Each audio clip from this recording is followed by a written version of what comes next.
Welcome to The Kingstonian, a podcast that profiles people who are passionate about what they do for a living, what organization they belong to, or the community they are a part of. Here is your host, Dave Cunningham. Thank you, Steve. Hello, everyone, and welcome. Building a network of contacts in your community always gives you an advantage. Whether you're selling real estate, helping out with a not-for-profit, or organizing a major event, there is always someone out there to give you a hand, as long as you remember to return the favor. In this episode, we speak with a man who was raised and educated in Kingston, has enjoyed a successful real estate career over the last 30-plus years, has developed close ties with the military community in town, and as we record this, is putting the finishing touches on a major event that will appeal to car lovers. Here is our conversation with John Price. John, welcome to the podcast. Thank you, Dave. I appreciate being honored to be here. You and I are sitting here recording this episode in early May of 2022, and we're going to explore your interrelated passions for the Corvette, for the military and military families. But first, let's begin with your career as a real estate agent. And you've been doing it for over 30 years. Why this particular field? It was more of an accident more than anything else. I was the manager of Canway Paper Products back in the 1986-87, and they were bought out by a Toronto company, and I was given an option to move to Toronto. However, I had my wife here, Heather, and I owned a couple of houses. I owned a condominium and another investment house on Yonge Street, which I still own today. And my dad said, "Why don't you go into real estate? Because you're really well known. You have a good name, and you're a worker."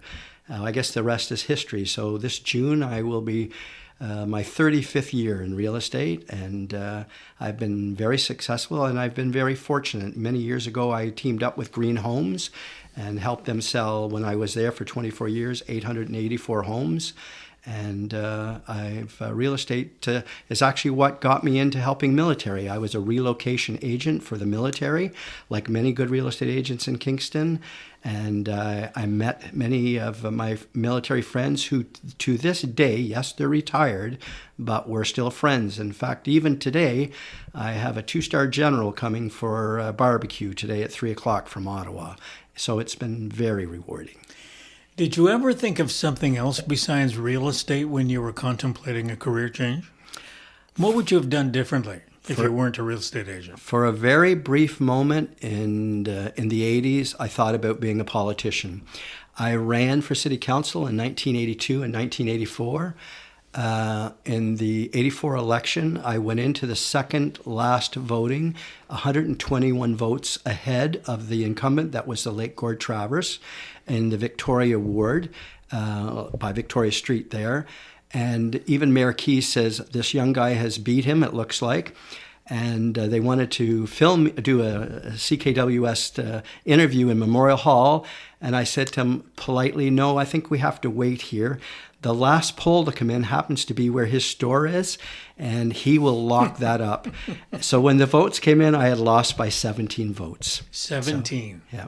So I'm really amazed by people like you, and I've done several interviews lately where people just bring numbers, names right out of their heads from way, way back. And I'm just impressed with all of it. Do you keep a journal too, or is that something you do? I know other people do. I do, but I do in some ways. Now my life is so busy with all the charities that I'm involved with and the things that I'm doing and helping with the military that I believe it or not, I have notes almost in every room. So it's an occupational hazard now. You just got to remember what notes are in what room. Correct. Okay. Correct. One of the things you and I have talked about before, and it's something someone mentioned to me when I switched careers way back when, and they said that if you go into sales, you will never leave it. And I'm interested to know your view on sales, the act of selling, and what turns your crank with that particular skill and profession. I think sales fit my personality in two ways. like my parents, I have really, really good work ethics. I love to work day and night. I'm a type A personality. So when you're on commission sales and all you want to do is work, that can be very beneficial. And I was fortunate that my wife of 41 years helped raise and look after my 3 children and got them successful and allowed me to work day and night, which many times I did. That was the one thing. I like helping people and giving back, and real estate was a vehicle that really allowed me to do it. Especially like if you look at military. Back when I was in the early 80s and 90s, Canada was deployed in a lot of areas. So the husbands at that time, it's changed a little bit now with spouses, but the husbands were overseas and the wives were coming in here knowing no friends, having no schools, not knowing where a grocery store, doctors, this, that. And being in real estate, my role changed. I didn't just sell them a house. I helped hook them up, which later in turn got me to the Kingston Military Family Resource Center. And I've held a position there for the past, 12 plus years there. So it became very rewarding. And it was nice to help make people's dreams come true. Back then, there was a lot of ethics and pride in real estate with the older generation agents. And you took a lot of pride in helping a young family or someone get the right house for them in the right neighborhood. I know things have changed a lot with Toronto flood in Kingston, but back then, I took a lot of pride in it. Selling in real estate has changed quite a bit over the years. These days you have social media through which you sell a lot of houses. There's a lot of paperwork to be done, but I gather that if you had your choice, you would focus on the act of selling more so than anything else. Fair statement? I agree. No, I would agree with that. I love meeting people. I love the people relationships. I like listing houses. I'm a really good salesman. I mean, if you look, I am the only Sutton agent in Canada to win the Lifetime Achievement Award, and that was 2017. And at that time, the president of Sutton flew from Vancouver to award that. And it wasn't just about my sales; it was really about the 30 plus years of giving back to the military and some of the other organizations I did. But absolutely, I still love sales. It's a job that you can do forever into your 80s. I know I won't, because I have a position maybe next year with the Princess of Wales Own Regiment, which will require a huge commitment for the next 6 years. But it's been an interesting career, a rewarding career, and I've made a lot of lifelong friends that not only have maybe helped me, but helped my children. And from a parent, that's very rewarding. You said that you had been involved in real estate for 30 plus years. You're born and raised in Kingston. Give me an overview of how real estate, not the selling or the buying of real estate, but just the houses and where the apartment buildings are and the condominiums and how that has changed over the last 30 years, the makeup of the city and what is where, the expansion to the west and now there's a lot of expansion up Highway 15, that sort of thing. Yeah. What's your view on how things have changed? Small little correction. I was actually born in 1958 on the base in Picton, Ontario. I was there 1 year, so I've been here 63 and a half years in Kingston, so it's my hometown. I went to Rideau Public School, Winston, KCVI, which is now closed, and graduated Queens. Real estate has changed so much for so many reasons. Now with social media, all information is instant. Back many years when I was first with Guernsey Real Estate in the 80s, you had to go to Microfiche and you would look up an area, Old Colony or whatever, to see what houses might have sold that was all plastic. Now it's all on computer. Now not only do I have all the information, so does buyers and the sellers. They can search all the neighborhoods. People's views have changed now. Before, they all wanted to be as walking distance to school or walking distance to the hospitals. So all those subdivisions back with Daycon and all that, it's now changed. Now they want to be outside the city. They want to have a little bit more space. They're more concerned to be around amenities or around areas for their children, fitness and areas, soccer and hockey. Obviously, our clientele has totally changed. there's been a complete evolution since February 2018. Kingston has invited probably, I'm going to say 200 maybe East Indian, Sri Lankan, Mandarin families to Kingston that have come from Toronto. There was a radio show in Toronto in February 2018, and the broadcaster at that time, Kashmir, started to talk about Kingston, how cheap we were. And in 2018, obviously we were cheap.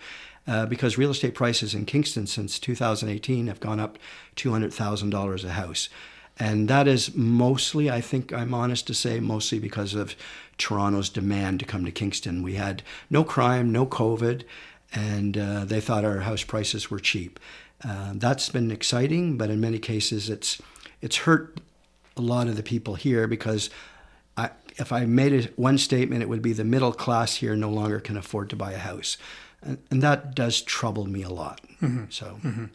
I can remember I went to high school at Regi in the mid-'60s, and I lived in Amherst-View. And I would make the trek by bus or by car from Amherst-View to Regi every day. And I just noticed on Bath Road, there was virtually nothing on Bath Road. And I think the Frontenac Mall wasn't even there. There was the drive-in at the foot of Gardner's Road. There was the penitentiary, but virtually nothing else. And so that road alone has grown greatly in terms of primarily commercial stuff. Yeah, the late Earl J. McEwen and Judge Henderson, they helped with a lot of the development here, worked with obviously Dacon, where the Cataraqui Town Center is. I mean, there was an old limestone home there on the corner. And the area that you're talking about, a lot of that's been developed. And the city now, maybe for tax purposes, they've promoted infield. So if you have a vacant lot that's large beside you now can build another house. And I mean, now look at the last maybe 5 years, how many older homes in Redendale are being tore down and new, much larger homes are being put in. Mm-hmm. But you're right, there used to be nothing here. And Taylor Kidd changed Amherst-View. I mean, once that opened up, and we ran out of lots here because we only have maybe 5-6 builders and we only had 3 developers here, and I can name them. But once that kind of land got exhausted, Amherst-View exploded with our homes. And I mean, Amherst-View is, almost considered a community of Kingston. Many of my military clients live in Amherst-View, and if they take Taylor Kidd, they can get to the base in about 25 minutes. Mm-hmm. This podcast is listened to by folks in different cities in Canada and different countries around the world. So when we talk about certain things for folks who are listening from out of town, they may not know what we're talking about. But let's talk about the Prince of Wales' own regiment and your association with it. In Kingston, it's known as the PWs or PWOR, but that's what it stands for. So explain what the Princess of Wales' own regiment is. Sure. So it's a reserve regiment. It's one of the oldest in Canada. If I have my history right, I think it started, there was 7 militia companies here in Kingston in the turn of the century. I mean, we had the French here, and then the British took over for Fort Frontenac area. But there was 7 militias, the Portsmouth militia, and they looked after the fighting from either the Americans or whatever problems there was.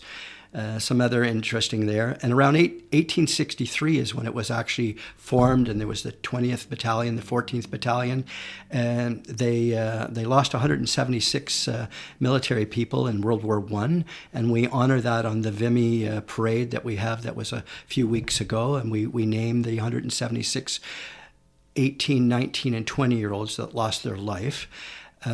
So it's a really strong regiment. The regiments hold a lot of great value to the Canadian Armed Forces. They help out with disaster release. They're totally trained to be, to go on any mission. They helped out with nursing homes. It's a great regiment. My father was involved with it.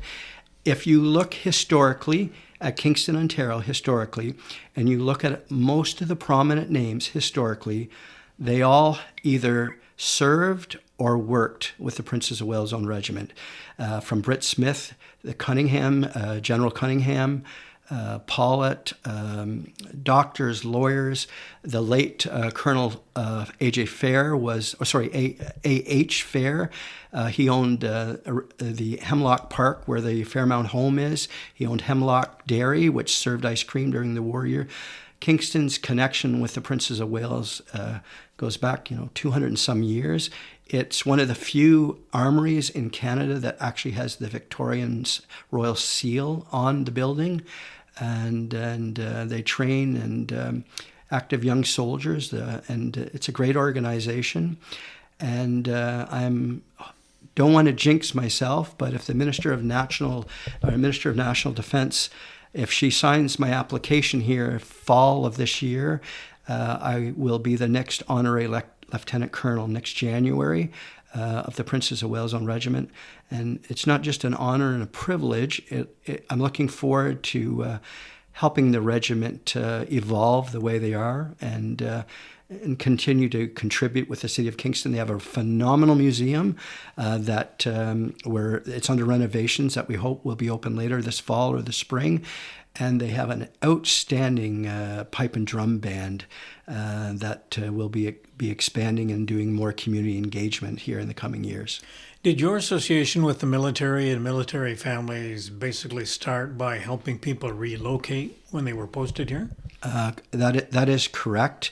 It did. That's how I started, and then it kind of evolved from there, where different military people would ask me for different things. And one really nice story was a gentleman by the name of Warrant Officer Paul Flowers, who was posted here in Kingston. Many people know him. He's still serving in Ottawa, but he went over to Kandahar in Afghanistan. A shell exploded over there in his compound. No one was killed. But it was a life-changing event, and he did a tribute motorcycle. It was an Indian motorcycle that he changed all over to reflect his time there. It's actually a museum piece. It's unbelievable. And he had asked me many, many years ago, our hockey team, the military hockey team, is looking for uniforms. Do you know anyone that would sponsor to help us do uniforms? And I said, yeah, I know lots of people, but I'd like to sponsor it. So that was one of the starts. And then I got invited with the Kingston Military Family Resource Center. Everybody was using their name to raise money, and yet none of the money was coming back to the center. And I had just finished a term with as the chairman for the Easter Seals telethon, myself and the late Morta Bramsky and Ron Southward. And I was probably then the youngest Rotarian in Kingston, probably. And they asked if I would come to one of their meetings and explain how it's not happening on other charities. And I told them that, we have mandates and applications and leases and paperwork that pretty well does not allow them to make any money unless we okay it and all that. And that was something that many years ago at KMF changed. And now if you want to raise money for Kingston Military Family Resource Center, which I do twice a year, I hold 2 military events with the Kingston Frontenacs. This will be my 13th year. We do the one in November, which is very famous with Remembrance Day. RMC is usually the main supporter of that. And then we do one as the Military Families Game in February. And that's really well received and usually based Kingston. And many of the other units, like 1 Division, which is the oldest division in Canada, Fort Frontenac, Princess of Wales Own Regiment, and other units help support that. So funny how it all transitions. What does the Resource Center do? They have many programs, and they're family focused, and their mandates and programs has expanded in many ways over the last few years. So they help families when they're coming to Kingston. They come in and they introduce them and they tell them about their programs they offer, and it can be anything from childcare, mental health, post-traumatic stress disorder, deployment help when their spouses are over. If there's a family under stress or they need help, the spouse being male or female today with children, they're there to help. They have many programs that they look after. They're very, very valuable. And sometimes I wonder if some of the military members don't take or don't use all the resources that they have. They're also very fortunate in Kingston. I mean, Kingston loves our military. I would say it's one of the few cities in Canada that you can go, if a military goes to Tim Hortons or McDonald's, someone will step up and they're in uniform and buy them a coffee. And I've witnessed that so many times. But the Kingston Military Family Resource Center has used many of the other resources, Queen's University, St. Lawrence, our medical community, to help support their own military family. We have a really, really good community engagement here, and the city is really supportive of our military. Obviously, they're our largest employer next to Queen's University. And as long as I can remember, this has been a really rewarding relationship between the city and the Kingston. And I mean, look at the Tragic Way Street, which used to be Barrack Street. I mean, if you look at historically in World War I, the horses and the carriages from A and B Battery marched down from the armories, which was that field that's now buildings there, down Barrack Street to the trains where they went off to Montreal and went to war, and many of them never came back. So we have a lot of history here. One of the things I found is that people are really interested in the history of Kingston. And I did one of these podcasts with Bill Stevenson, who runs the Vintage Kingston Facebook page. And that's become a very popular podcast, talking about all the stuff that he's been doing there. All of this that we've talked about so far sort of brings us to what we might call the main event. And that's something that you've been organizing and you've been trying to get going, but COVID has reared its ugly head and prevented you a couple of times from getting this off. But we are now at a stage where in June of 2022, so keeping in mind we are recording this in May and we're looking for nice weather like today in June for this event. And this is labeled as the Corvette Invasion. And let's start first. I am not a car guy. I've told you that before. I'm not for me, a car is used to get from point A to point B.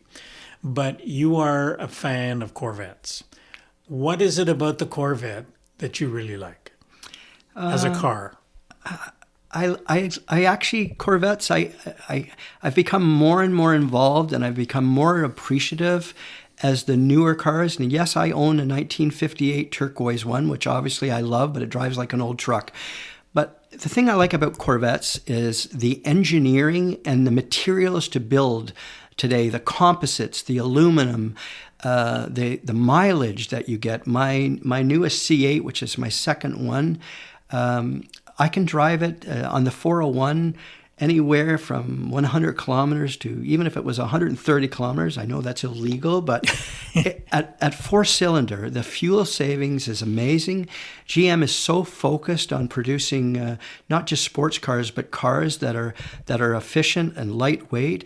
And obviously, anyone that's following the auto industry knows that Corvette just announced a couple days ago that soon they'll be producing the EV, the first all-electric Corvette Stingray. Which will be amazing, along with the Cadillac, the Hummer. Ford has just introduced the Ford Lightning. I mean, you're going to see our automotive industry revolutionize. I also, with Corvettes, I love the camaraderie that and the families and the friends that we make and the relationships that we have. I mean, it's the North America or America's first sports car or main sports car. I don't take anything away from Mustangs and Camaros and all the other great car clubs and Volvos and Datsuns. But I just got very involved with Corvettes. I really liked the people. I liked the fundraising that the Corvette groups did, which I'm very involved with, especially this Kingston Corvette Invasion, June 17th and 19th. We'll be raising money for 5 charities like Almost Home, the Kingston Military Family Resource Center, Kingston Police Association, and part of that will probably go to the Kingston Police Foundation with St. Lawrence College. And we make sure that the charities we look after local charities so that we can see the money spent right here. But I really do love Corvettes, but I love the people. That most and foremost, as much as I love the car, I really love the people and the Corvette owners. So would the electric Corvette have an impact on traditionalists who are used to the gas-powered version? 100%. There'll be, I mean, Corvette owners, like all car owners, are very opinionated. When the new C8 came out and it had square tail lights, there was a huge segment that said, no, not interested. It doesn't have round circle tail lights. However, if you look at the last 3 years of the C8 Corvette, the initial order was 40,000 pre-sold. So we're now 3 years and they still have not fulfilled all the orders. That is the demand. Mm-hmm. There's people waiting in my club and clubs in North America for the past 2 years to get this car. It has been an outstanding success, which complements the engineers and design people that put this together. This new Z06, which will be the highest aspirated engine ever produced by any car maker in the world. The largest, this will be 670 horsepower, bespoke engine, hand-built for each car. Only Mercedes came close with a 650 horsepower. To get more horsepower out of a naturally aspirated engine, you have to go to turbo, or what we call in the industry hair dryers. So that car, it's the first hour that it was announced, and obviously we don't have the pricing on it. It will be later this year. There was 9,000 orders that came in the first hour. So I hope I will get mine fall of this year, but it depends how many come to Canada. Usually, I would say if we're lucky, there might be 800 to 1,000 come to Canada in the first year. You hear a lot of news stories about car plants being upgraded or changed or whatever. Where is the Corvette made, or is it made in more than one place? Actually, it's only made in one place. It's in Bowling Green, Kentucky. They have a phenomenal state-of-the-art plant with a state-of-the-art paint booth.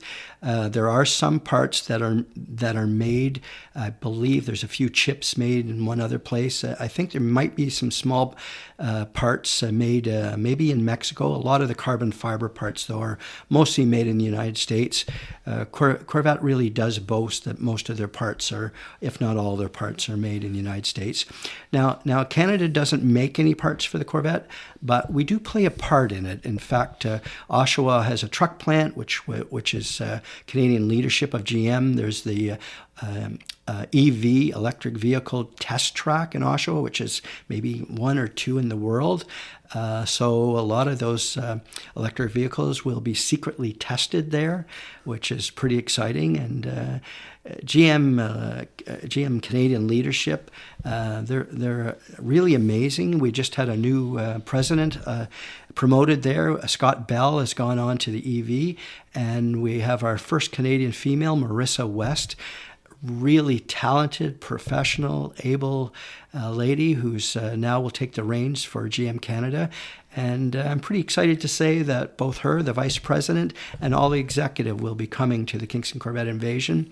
To my knowledge, that's the first for any Corvette event ever happened in Canada. How many Corvettes do they make annually? Do you know? I do. Their goal is 40,000, but they've never even come close to achieving the last couple of years. But there's reasons. They had some huge headwinds. They got 19 to 23,000. We had COVID, we had a strike, and we have parts problems, chips. So now they're running, I believe, 2 or 3 lines. If they keep going for a full year, they will produce 40,000 Corvettes. Mm-hmm. A phenomenal production, manufacturing, quality, great employees, great workers.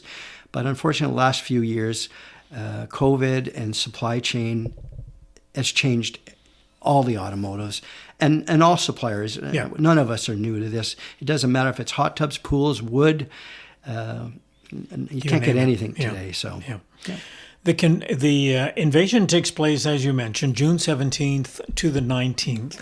And you are expecting, 400 Corvettes to come to town? At least that's the last number I saw. I would say that's the goal that we're going for. Okay.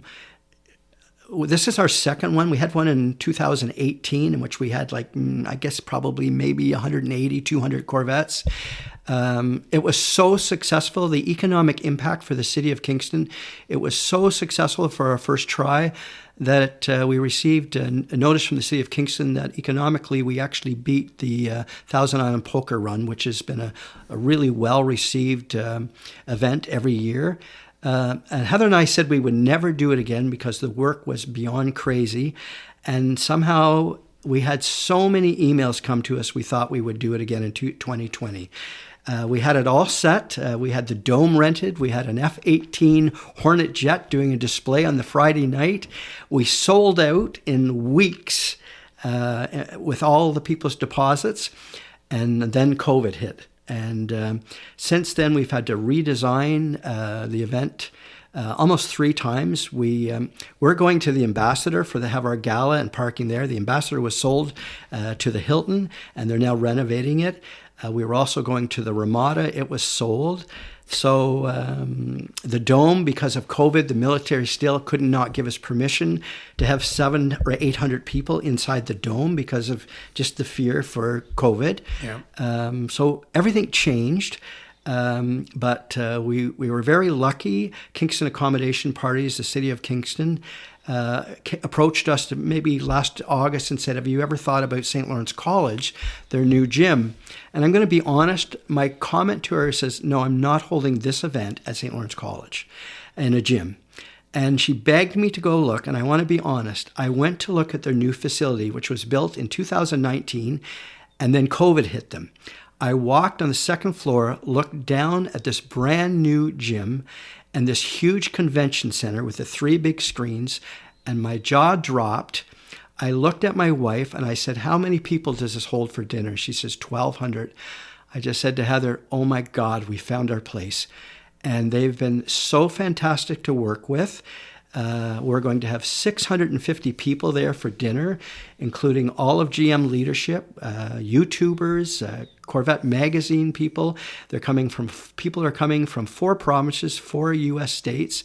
And we actually have a special guest that's coming, which for the most part, I'm not allowed to mention for security reasons. But it'll be a first, not just for Kingston, but it'll be a first for any event, Corvette event in Canada, I guarantee it. And I'm not sure what happened in the 70s, but the last maybe 20 years that I followed Corvette events, this will be the largest Corvette weekend in Canada, definitely the largest Corvette club event in Kingston. And kudos to my mayor. I think Brian Patterson is the mayor that every city wants. When I met with him during COVID, when everything was shut down, I said, sir, I want to try this again. And he said, John, let's do it. Let's do it. You've got my support. And he said, let's bring it to Kingston. Let's have this event, one of the main events for 2020 for Kingston, and let's show that Kingston's open. Mm-hmm. He liked the last one because we showcased Kingston, all our tourism, our historic gems that we have here, from the Kingston Pen to Queen's University, Signals to Fort Henry and so on. And he said, let's bring him to Kingston. And he has been one of our biggest supporters throughout this whole thing. He will be at the dinner, and downtown the Friday night when we park, and we've locked off all of Ontario Street, or Springer Market Square, the wharf where they'll be going on boat tours. The mayor will address everyone like he did in 2018 and welcome them all to Kingston, Ontario. So kudos to our mayor. Very impressed with him, and very impressed with all the agencies that surround, from Tourism Kingston, Kingston Accommodation, Kingston Recreation Events. They have been such a delight and so supportive to work with. And every of the top Corvette clubs, I need to mention this, tell me that, John, we could not do this in any city. No one has the connections and the support that you have from the city, from the Kingston Police, from the military, from the mayor's office, Ottawa, Toronto. None of them could pull the event off like we can. They just don't have the gift that we have living in Kingston. I think one of the things I'd like to sort of underline here, and you hear the phrase, the economic impact on a city. And sometimes people lose sight as to what that really means. And maybe if you can spend a couple of minutes and go through some of the stuff that is impacted by having all of these people come to town. There's several economic layers here that are covered, both from what's happening now and from now the experience that we've from our last one. So yes, of course, we originally booked 400 hotel rooms. We filled 4 hotels, filled every single one. The Courtyard by Marriott sold out in 2 hours. 224 rooms, pretty well sold out in 2 hours. We've engaged 6 buses. We're filling every single restaurant downtown Friday. All our tourist attractions are being booked. People, even though the event is only Friday, Saturday, and Sunday, a huge population of our registration is coming Thursday to take trolley tours, to do walk tours, to see what Kingston has to offer. Obviously, we're raising money for our charities. They buy gifts and presents. In 2018, several people that came here for the first time had no idea what Kingston offered as a city. 2 of them bought $1 million homes here in Kingston, retired here. I mean, that's a lot of money, but when you're coming from Toronto, it's not a lot of money. One has started a business here in Kingston, so there's been a huge economic impact. Many now are coming back here during the summer to just be here in Kingston, and they rent at the Ambassador for a week, and they just come back to visit Kingston. Just absolutely love our city and the history and the way that we look after our history here. Kingston is a gem. If you haven't traveled anywhere else, Kingston is a gem. It does remind me of Halifax. It reminds me of Quebec City. And in some ways, it actually reminds me of Paris, France. So, for those folks who don't have a Corvette, are there opportunities for them to have a look at the vehicles when they do come to town? What's in it for the general public in terms of the weekend? Absolutely there is. So the big night is Friday night. All the Corvettes will arrive from around 3 or 4 o'clock. They will be in a closed-in area, all of downtown by City Hall. And the public is certainly welcome. We have military families that are coming. We have families from Kingston Access that are going to come. We've positioned all the Corvettes so that the handicap or wheelchairs can get through and have a look at that. We have some Indigenous community people coming down and with their families. It's free. It's open to the public. We'll have a band that'll be down there. People will show you our Corvettes. We're happy to talk to you. We'll have lots of representatives around there. They'll be wearing yellow shirts, and they'll say Corvette Events people, and any one of those are approachable. We encourage that you bring your family down and come have a look. Saturday morning, we'll be heading west, doing cruises out towards Napanee. We're going to sort of leave downtown open because it's the Pride Parade week there and the Pride Parade, and we wanted to give them their space to allow them to do their parade, and we respect that. We're also going to be stationed at St. Lawrence College Saturday morning, starting early. General Motors will be doing 2 seminars there. In addition, we have in the AM and the PM, 10 o'clock and 1 o'clock, we have 150 Corvettes leaving west to go on a cruise along along Lake Ontario, Lakeshore, Hay Bay area. They'll be coming back. And then you're welcome to come to St. Lawrence. There's parking for 500 and some cars there. We'll have a charity car wash that's going to be there both Friday and Saturday. The cleanup shop, Rob Helmer, has a special mobile foam cannon. And I believe the cost is $10, and that money will be going to our 5 charities. So on Saturday or Friday especially, any car is welcome to come down to St. Lawrence College there. You'll see the big foam cannons and the orange tents and the orange mobile foam cannons. It's quite cool. And it's like scrub-free. You don't have to wipe your car. They foam it and then rinse it off, and it's totally clean. So, yeah, the public's welcome, certainly. And just to recap, the charities that are going to benefit from the money raised at this event are? So all the proceeds that we raise after our expenses, they'll be Almost Home, which we'll be donating to, and I'm involved with that. Kingston Military Family Resource Center will be receiving money. We will be giving some money to the Princess of Wales Own Regiment, which will go to their foundation, which will be used for education and programs for their young soldiers. Last time we gave to the pipe and drum band to help them with their equipment. We'll also be giving money to the Kingston Police and the Kingston Police Foundation, which is St. Lawrence College, again, to help with young people that have decided that they would like to have a career in policing, we're very supportive and very important.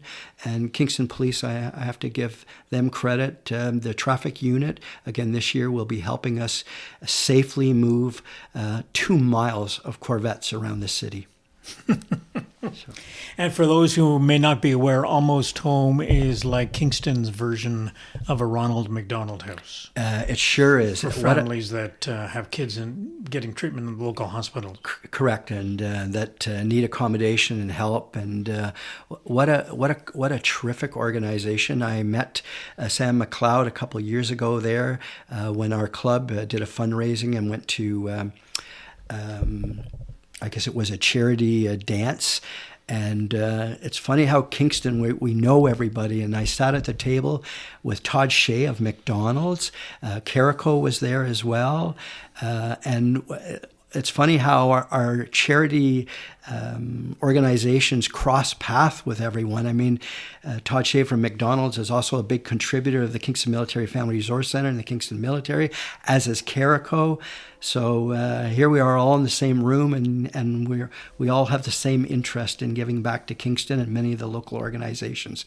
Almost Home is, I would encourage you to look it up. It's a great organization, and they will be on site Friday night at downtown at City Hall.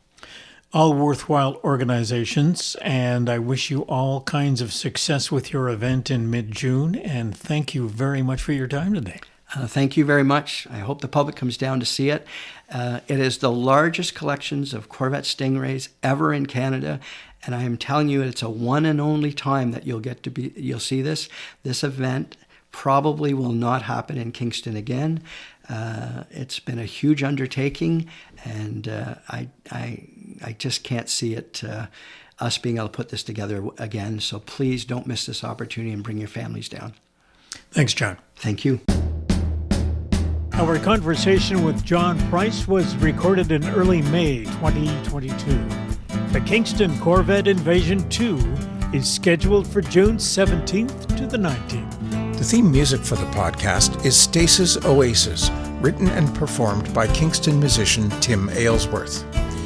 If you have any questions, comments, or suggestions about any of the episodes, please send a note to thekingstonianpodcast at gmail.com. For details on upcoming guests, follow us on Facebook. The Kingstonian Podcast is hosted by Dave Cunningham and produced in Kingston, Ontario, Canada.